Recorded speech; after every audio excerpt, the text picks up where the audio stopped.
Туугандар сууну кой берген экен. Жакшы эле.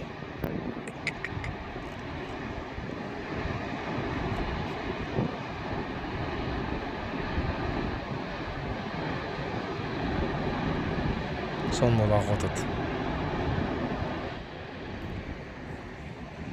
Бул жакта курулуш жүрүп атат.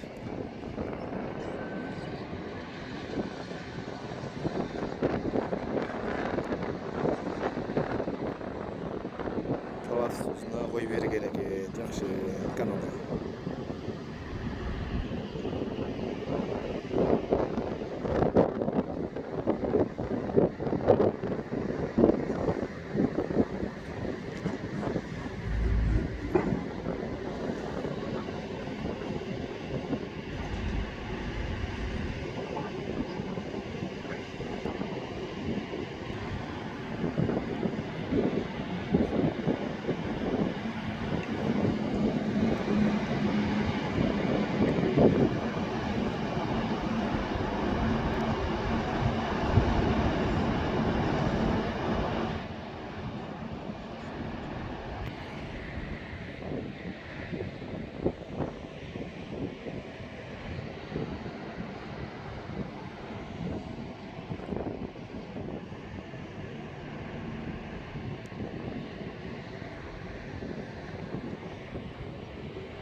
Бар бекен.